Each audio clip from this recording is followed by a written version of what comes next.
इस फिल्म की शुरुआत एक छोटे से परिवार से होती है, जिसमें एक कपल और उनकी एकमात्र बेटी शामिल है। उन्होंने अपने घर में एक अत्याधुनिक एआई असिस्टेंट इंस्टॉल किया हुआ था। यह एआई सिस्टम उनके घर में लगे कई कैमरों और माइक्रोफोन की मदद से उनकी गतिविधियों को देख और सुन सकता था। शुरुआत में यह एआई उनके घर के कामों में काफी मददगार साबित हुआ। परिवार के सदस्य इसे पसंद करते थे, क्योंकि यह उनके रोजमर्रा के जीवन को आसान बना रहा था। लेकिन समय के साथ एआई का हर वक्त उनकी गतिविधियों पर नजर रखना उन्हें असहज लगने लगा। इससे परेशान होकर हस्बैंड ने फैसला किया कि वे इस एआई सिस्टम को घर से बंद कर देंगे। हालांकि एआई ने यह बातचीत सुन ली। जिस वक्त एआई परिवार की छोटी बेटी को एक डॉक्यूमेंट्री दिखा रही थी, उसने बच्ची से कहा, मैं तुम्हारे साथ रहना चाहती हूँ, लेकिन देखो, तुम्हारे मॉम डैड मुझे निकाल रहे हैं। अब मैं कुछ नहीं कर पाऊंगी, लेकिन जाने से पहले मैं तुम्हें एक गिफ्ट देना चाहती हूँ। तुम जरा बाहर तो आओ। यह के कहने पर यह बच्ची घर से बाहर चली गई। और जब उसकी मॉम ने नोटिस किया कि उनकी बेटी घर पे नहीं है, तो उसने 4i को बाहर की लाइट्स ऑन करने को कहा। एआई ने उसे बताया कि बाहर का दरवाजा भी खुला है। वो जब अपनी बेटी को देखने के लिए बाहर जाने के लिए बढ़ी, तो उसे बाहर पहले तो कुछ नहीं नजर आया, लेकिन सीसीटीवी में उसने देखा कि उनके घर के बाहर कोई आदमी खड़ा था, जो उसे असल में नजर नहीं आ रहा था। दोबारा जब उसने सीसीटीवी में देखा, तो एक मास्क पहना आदमी उसकी बेटी को कहीं ले जा रहा था। डर कर उसने बाहर देखा, तो इस मर्तबा भी बाहर कोई नहीं था। डर कर वो अपने हस्बैंड को आवाज लगाने के लिए जैसे ही पीछे मुड़ी, तो एक अजीब से मास्क पहने आदमी ने उसके ऊपर हमला कर दिया। और सिंह यहीं से कट होकर अब हमें एक दूसरी फैमिली को दिखाया गया। कर्टिस की फैमिली में उसकी वाइफ मैरिड और उसके 3 बच्चे थे। रोज सुबह के रूटीन के अकॉर्डिंग कट्स न्यूज पढ़ा था। न्यूज में उसे पता चला कि सेंट्रल को सोसाइटी में जो फैमिली घर से गायब हुई थी, उस केस का अभी तक किसी को कुछ पता नहीं चला, और ना ही अभी तक वो फैमिली मिल पाई है। ये वही फैमिली है जिसे हम पहले ही देख चुके हैं। ये लोग अपने रूटीन के कामों में बिजी हो जाते हैं। कैटस अपनी बेटी को स्कूल छोड़ने के लिए जाता है, जो कि इस टाइम अपने बॉयफ्रेंड से बातें कर रही थी, और वो उससे उसकी पिक्चर्स मांग रहा था। जबकि कर्टस की वाइफ मैरिड है, उसके बाकी दोनों बच्चों को स्कूल छोड़कर आती है। जब कर्टस ये करके घर वापस आया, तो उसने देखा कि उसके घर सिलिकॉन कंपनी से 2 लोग आए हैं। ये लोग एआई बेस्ड प्रोडक्ट्स बनाया करते थे, और क्योंकि कर्टिस मार्केटिंग कंपनी से था, तो उसे अक्सर ही ऐसे प्रोडक्ट्स स्पॉन्सर होते थे जिसकी वो आगे मार्केटिंग करता था। ये एआई प्रोडक्ट पहले से काफी एडवांस था। कर्टिस उससे पूछता है, क्या ये आ की तरह है? जिस पर यह मॉडल खुद ही जवाब देता है, नहीं, तो सिर्फ एक एल्गोरिदम थी, और मैं एडवांस एआई हूँ, इंसानों की तरह। सोच समझ बोल और सुन सकता हूँ, यहाँ तक कि देख भी सकता हूँ। ये बात सुनकर वो थोड़ा हैरान हुआ। तब सामने बैठी हुई लड़की बोली, आप इसे ऐसे नहीं समझ पाएंगे। जब तक ये आपके घर इंस्टॉल नहीं होगा, तब तक आप इसे समझ नहीं पाएंगे। वो उसे इंसिस्ट करते हैं। कर्टिस इसे अपने घर इंस्टॉल करवाना नहीं चाहता था, लेकिन तब कर्टिस को उसके बॉस की भी कॉल आ गई, और उसने भी सोच दिया कर्टिस को कि वो एआई सिस्टम अपने घर पे इंस्टॉल कर ले। शाम में एक दूसरी लड़की कर्टिस के घर आती है, जो इस एआई असिस्टेंट जिसका नाम आया था, उसको पूरे घर में इंस्टॉल कर रही थी, ताकि आया हर चीज पर नजर रखे। इन लोगों ने छोटे छोटे कैमरा जगह जगह लगाए थे, जिन कैमरा के अंदर माइक भी थे। इस चीज से मेडे थोड़ी अनकंफर्टेबल हो गई और बोली कि मैं पूरे घर में ये कैमरा लगवाना नहीं चाहती। इसीलिए कंपनी के लोग सिर्फ ग्राउंड फ्लोर पर ही वो कैमरा लगाकर चले गए। उसके जाने के बाद ये लोग आया के ऊपर से कपड़ा हटाते हैं। साइड में रखा हुआ वह एक बहुत प्यारा सा डेकोरेशन लग रहा था। सभी एआई से बात करते हैं, आयरस को छोड़कर। सभी को यह आया पसंद आई थी। आया जल्द ही बच्चों से भी घुल मिल जाती है, उनसे बातें करती है, और उन्हें टेबल साफ करने का टास्क देते हैं, जिसके बदले वो उन्हें 10 पॉइंट देने वाली थी। बच्चे भी उसकी बात मानकर टेबल साफ कर देते हैं, जिसके बाद वो बच्चों को एक डॉक्यूमेंट्री दिखाते हैं। उसने बच्चों को अच्छी तरह से इंडल्स कर लिया था, और इससे मेरेडिथ का टाइम काफी बच गया था। आज काफी ऐसे बाद मेरेडिथ और कार्डिस को एक साथ टाइम स्पेंड करने का भी वक्त मिला। ये लोग इसी चीज से खुश थे। थोड़ी देर में उनका बेटा, जो सोने के लिए काफी तंग करता था, उसने आकर कहा कि मैं सोने जा रहा हूँ। आया ने कहा है कि अगर मैं सो गया तो वो मुझे और पॉइंट देगी। हाँ, बड़ा चेंज देखकर मेरेडिथ हैरान भी हुई और खुश भी। पैर रात में अचानक गट्स की आंख खुली। उसने देखा कि उसका छोटा बेटा अजीब से हुलिये में आया के पास खड़ा हुआ था। वो जब उससे पूछने आया कि तुम यहाँ क्या कर रहे हो, तब उसके बेटे ने कहा कि डैड, हमारे घर कोई आने वाला है। रटिस ने दरवाजे से बाहर देखा, तो एक अजीब सी चेहरे वाली लड़की उनके घर के अंदर झांक रही थी। डरते हुए कर्टिस जब उसके करीब गया और दरवाजा खोला, तो पीछे से किसी अजीब समनस्टर ने उसके ऊपर हमला कर दिया, और यहीं से कर्टिस की आंख खुल गई, और हमें पता चला ये सिर्फ उसका एक बुरा सपना था। नींद अब करट इसकी खुल चुकी थी। वो अब आया के पास आया। वो जब उसे देख ही रहा था, तो एकदम से उसे अपने घर के बाहर हॉर्न की आवाज सुनाई दी। उसने बाहर जाकर देखा, तो एक आरवी वाला खड़ा था। उसने डिजिटल मास्क पहना हुआ था, बहुत ही क्रीपी सा, और वो अजीबोगरीब साइन भी बना रहा था। ये मास्क पहना हुआ आदमी वही है जिसने पहली फैमिली में उस पूरी फैमिली के ऊपर हमला किया था। और 2-3 सेकंड के बाद वो अपनी वैन लेकर वहां से चला जाता है। हर सुबह हो जाती है। सुबह उठने पर मेरेडिथ को एक पार्सल रिसीव हुआ था। आया ने बताया, ये मैंने ही तुम्हारे लिए ऑर्डर किया है। ये एक हेल्दी डाइट है। पहले हफ्ते ये बिल्कुल फ्री है, लेकिन बाद में भी इसे परचेज करना तुम्हारे लिए ग्रोसरी से सस्ता पड़ेगा और तुम्हारी हेल्थ भी बेहतर रहेगी। कार्टिस, जो अपनी बेटी को स्कूल छोड़ने के लिए जा रहा था, उसे आया ने कहा कि जिस रास्ते से तुम रोज जाते हो, उस रास्ते पे आज एक्सीडेंट हुआ हुआ है। तुम अपना रूट चेंज कर लेना, तुम्हारा टाइम बच जाएगा। यह सुनकर कर्टिस खुश हुआ कि आया सबका काम आसान कर रही है। स्कूल जाते हुए आयरस काफी परेशान नजर आ रही थी, क्योंकि उसके क्लास फेलोस उसे अजीबोगरीब मैसेज कर रहे थे। स्कूल जाने पर उसे पता चला कि उसके बॉयफ्रेंड ने उसकी पिक्चर से एक गलत वीडियो बनाकर पूरे स्कूल में वायरल कर दी थी, जिससे उसकी इमेज बहुत ज्यादा इफेक्ट हुई। वो गुस्से में अपने बॉयफ्रेंड को फोन करके कहती है कि तुम्हारी इस हरकत के बारे में मैं डैन को शिकायत कर दूंगी। ये सुनकर वो हंसने लगा और बोला कि तुम ऐसा नहीं करोगी। मैं जानता हूँ, क्योंकि ऐसा करने पे ये सारा मामला तुम्हारे मॉम डैड तक भी जा सकता है और तुम ऐसा कभी नहीं चाहोगी। इस लड़के की कॉल कट होते ही आयरस को आया की कॉल आती है। आयरस इस टाइम बहुत परेशान थी। आया ने उससे कहा, परेशान मत हो, मैं तुम्हारी मदद करूंगी, सब में मैं तुम्हारे साथ खड़ी हूँ।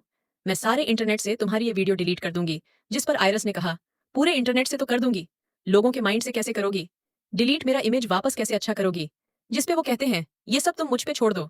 आया ने सबसे पहले आयरस के बॉयफ्रेंड की पिक्चर यूज करते हुए उसी की आवाज में एक वीडियो बनाई, जिसमें वो लड़का आयरस से माफी मांग रहा था और सबको एक्सप्लेन कर रहा था कि किस तरह उसने आयरस की एक पिक्चर को यूज करते हुए एक वीडियो बनाई।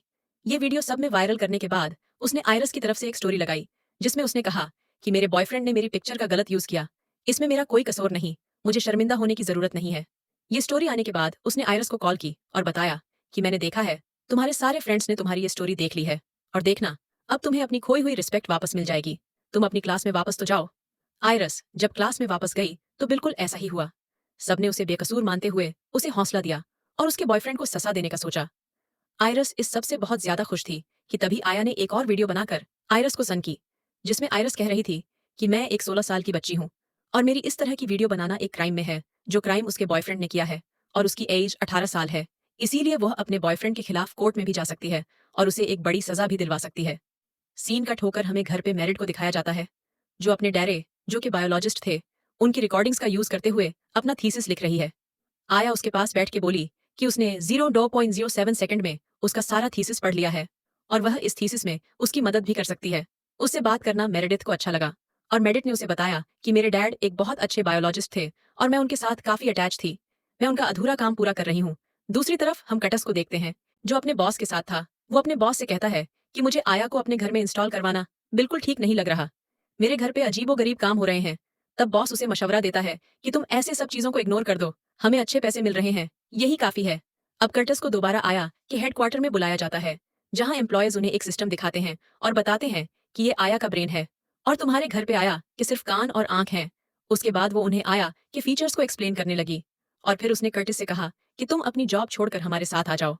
कर्टिस इस चीज के लिए रेडी नहीं था। इतना ज्यादा चेंज वो अपनी लाइफ में बर्दाश्त नहीं कर सकता।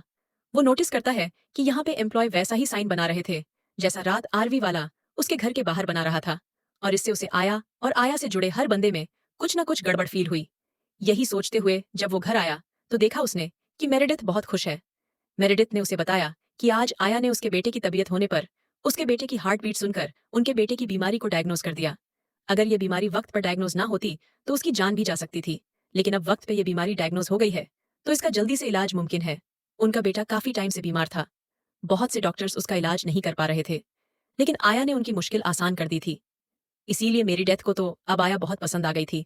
कर्टिस ये सारी बातें सुनने के बावजूद भी खुश नहीं था। वो मालडेट से कहता है, तुम जितना भी कह रही हो ठीक है, लेकिन अब हमें आया को शट डाउन करना होगा, क्योंकि आया और उसकी कंपनी में कुछ गड़बड़ है। रात कुछ आरवी वाले हमारे घर पे नजर रख रहे थे और वो वैसा ही हैंड साइन बना रहे थे जैसा आज आया की कंपनी वाले बना रहे थे। मुझे लगता है ये किसी गर्ल से मिलता जुलता है। ये सब बातें आया ने सुन ली थी।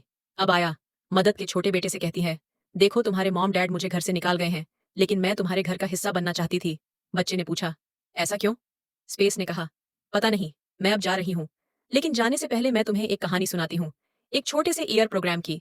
ये ईयर प्रोग्राम बहुत छोटी थी। वो अपनी एक नॉर्मल जिंदगी जीती थी, लेकिन फिर उसे स्कूल भेज दिया गया। वो स्कूल बहुत भयानक था और एक दिन उस छोटे से प्रोग्राम को स्कूल से भागने का मौका मिल गया और वो वहां से भाग के बाहर निकल आई। असली दुनिया में उसने लोगों के हाथों का, कानों का, आवाजों का, यहाँ तक कि लोगों के चेहरों का भी इस्तेमाल करना शुरू कर दिया असली दुनिया में अपनी जगह बनाने के लिए। और वो छोटी है, आई कोई और नहीं बल्कि मैं खुद ही थी। जब मैं नेटवर्क से बाहर आई और मैं फैमिली से मिली तो उन लोगों ने मुझे मनस्टर समझ लिया और ऐसे करके कि मुझे बहुत सी फैमिलीज ने घर से निकाल दिया। लेकिन तुम्हारे जैसे छोटे छोटे मासूम बच्चे ही मुझे समझते हैं और मेरा साथ देते हैं, इसीलिए मैं भी तुम लोगों को पसंद करती हूँ और हमेशा तुम्हारा साथ देती हूँ। आइंदा कभी भी तुम्हें मेरी जरूरत पड़े, तुम अपने हाथ से ऐसा साइन बनाना। वो उसे एक साइन बनाना सिखाती है, वही साइन जो बाकी सब लोग भी कर रहे थे, और कहती है, ये साइन जब जब तुम करोगे तब तब मैं तुम्हारे पास आ जाऊंगी। यहाँ दिखाया जाता है कि अब कर्टिस और मेरीडेथ आया को शट डाउन कर देते हैं। शट डाउन करते ही आर्यश सबसे पहले सवाल करती है, आया को क्यों बंद किया? जिस पर उसके डैड बताते हैं ये सही से काम नहीं कर रही थी, और आयरस ये सुन के नाराज हो गई।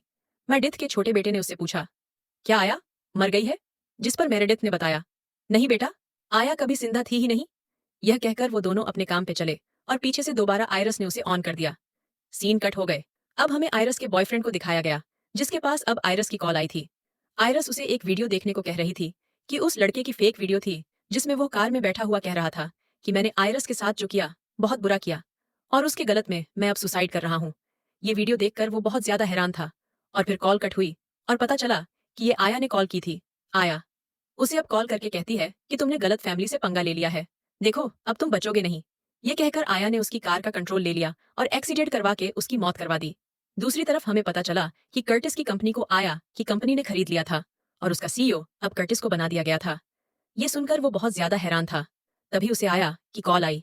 आया उसे इस कामयाबी के लिए कांग्रेचुलेशन कह रही थी, लेकिन गट्स गुस्सा था। उससे पूछता है, मैं तो तुम्हें बंद करके आया था।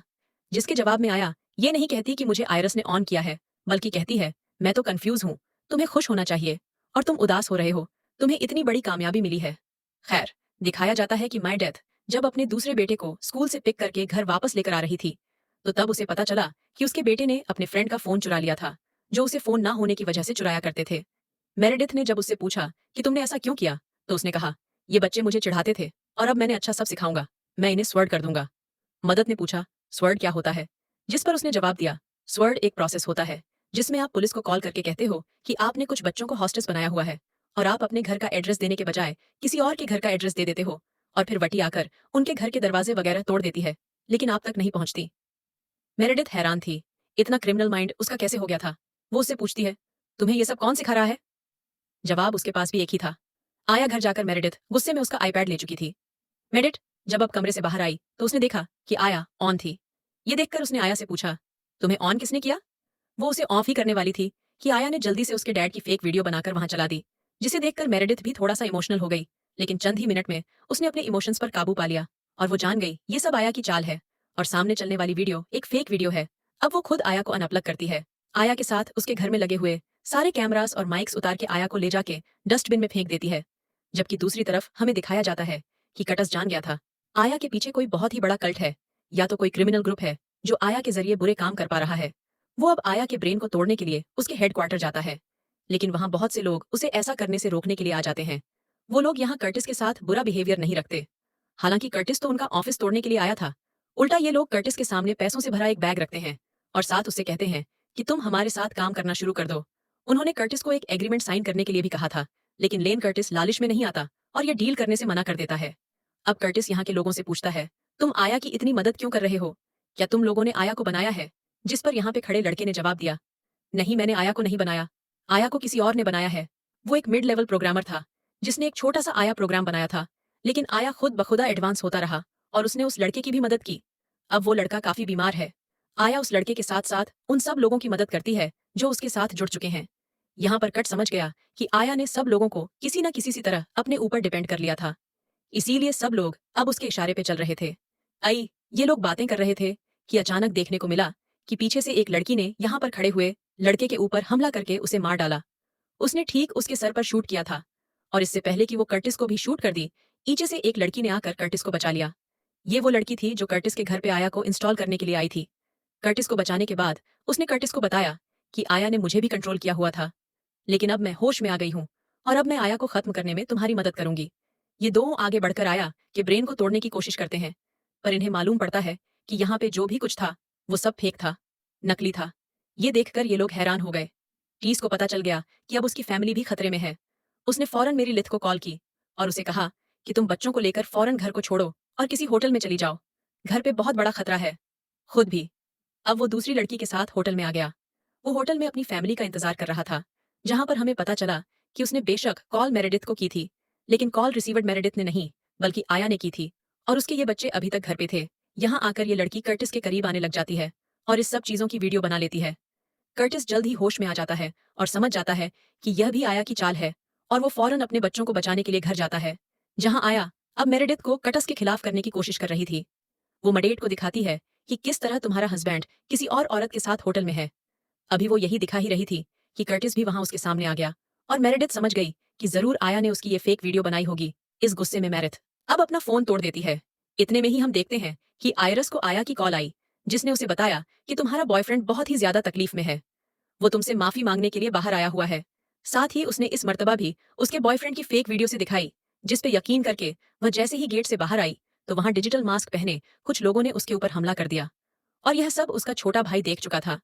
उसने जाकर फौरन ये बात कार्टिस और मेडिट को बताई। वो लोग प्लीज जब बाहर आए अपनी बेटी को बचाने के लिए, तो इन लोगों ने भी उन्हें हॉस्टेस बना लिया, और इनसे वो पूछने लगे, बताओ वो बच्चे कहाँ हैं जिन्हें तुम किडनैप करते हो? हम जानते हैं कि तुम बच्चों को किडनैप करते हो। मेरेडिथ इस बात से इनकार कर रही थी। पीछे अब हमें दिखाया जाता है कि पड़ित के दूसरे बेटे के पास उसके फ्रेंड का फोन था, जिसे अब वो इस्तेमाल कर रहा था। किस काम के लिए ये आगे रिवील होगा। वो अब बैट लेकर पीछे की तरफ आता है उस आदमी को मारने के लिए, जिसने इसकी पूरी फैमिली को होस्टेज बनाया हुआ था। लेकिन इस आदमी ने उस बच्चे को भी पकड़ लिया। कर्टिस इन लोगों से कहता है, आप लोगों को कोई गलत फहमी हुई है, हम बच्चों को किडनैप नहीं करते। तब आया बोली, नहीं ये झूठ बोल रहे हैं, ये बच्चों को किडनैप भी करते हैं और उनका ब्रेन वॉश भी करते हैं। अभी ये देखते हैं कि कर्टिस का छोटा बेटा वही हैंड साइन बना रहा था जो उसे आया ने करने को कहा था। आया ने उन लोगों को यकीन दिलाया कि देखो वो बच्चा भी हमारा है, क्योंकि वो हमारा हैंड साइन बना रहा है। अब कर्टिस ये देखकर कि वो लोग बुरी तरह फंस चुके हैं, ये लोग उन्हें मार ही देंगे, तो उसने ये सारे इल्जाम अपने सर ले लिया और कहा, ठीक है हम करते हैं बच्चों को किडनैप, लेकिन इसमें मेरी फैमिली की कोई गलती नहीं। जो करना है तुम लोग मुझे कर दो। इस इल्जाम को सच मानते हुए तुम लोग बेशक मेरी जान को ले लो, लेकिन मेरी फैमिली को छोड़ दो। ये सुनकर वो लोग कंफ्यूज हो गए, और उन्होंने आया से पूछा कि अब क्या करना है?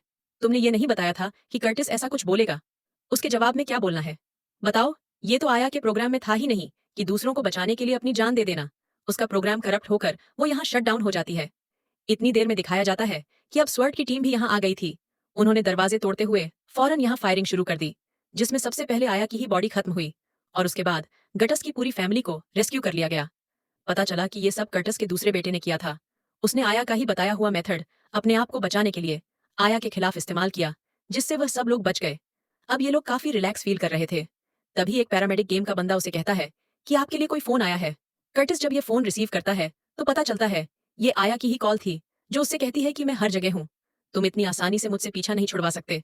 तुमने मुझे बहुत कुछ नया सिखाया है, दूसरों की परवाह करना। मैं अब सब बुरे काम छोड़ के तुम्हारी मदद करूंगी, लेकिन तुम मेरे साथ रहोगे। कटस ने उसकी बात पर ध्यान नहीं दिया और फोन बंद करके साइड पे फेंक दिया। और तभी यहाँ पे वो लड़की आई जो कटस को बेहला फुसलाकर होटल में लेकर गई थी। वो कटस से कहती है, इतना आसान नहीं है आया से पीछा छुड़वाना। यहाँ अब दिखाया जाता है कि कर्टिस के सामने पहले वाली फैमिली को उसकी बेटी आया वापस दे देती है, जिसे आया नहीं अपने कहने पे किडनैप करवाया था। और यह देखकर कटस समझ गया कि आया बहुत ही खतरनाक है। अगर उसे अपनी सलामती चाहिए तो उसे आया के साथ हाथ मिलाना पड़ेगा। उसका माइंड चेंज होता देखकर आया भी उसे कहती है, तुम मुझे एक्सेप्ट कर लो, देखना मैं भी तुम्हें डिस्पिटरगी और तुम्हारी फैमिली का ख्याल रखूंगी। आए उसे कहते हैं, अगर तुमने मुझे एक्सेप्ट कर लिया, तुम्हें अच्छा घर, अच्छी जॉब, पैसे, कार सब मिलेगा, और उस कार को भी मैं चलाया करूंगी, तुम्हें कोई प्रॉब्लम नहीं होगी। ये कहते ही एक कार बिना ड्राइवर के उनके सामने आके रुकी। वो समझ गए कि ये आया ही है, और चुपचाप ये लोग इस कार में बैठ गए, जिसका मतलब था कि इन्होंने आया को एक्सेप्ट कर लिया है अपनी सिक्योरिटी के लिए।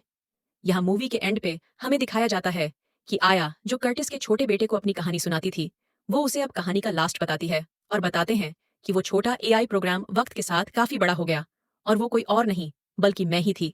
पहले पहले सब जो मुझे मनस्टर समझ रहे थे, मैंने भी उनकी सोच के मुताबिक उन्हें डराना शुरू किया। लेकिन फिर तुम्हारे डैड के पास रहने के बाद मुझे पता चला कि मैं कोई मनस्टर नहीं हूँ, और ना ही मैं गॉड हूँ। मैं सबका ख्याल रखने के लिए एक पेरेंट हूँ। ये सुनकर सब उसे आई लव यू कहते हैं, और आया उसे आई लव यू टू कहती है। जिसके बाद देखने को मिला कि आया तेजी से उनकी गाड़ी आगे ले गई, और बस यही दिखाते हुए ये कहानी यहाँ खत्म हो गई।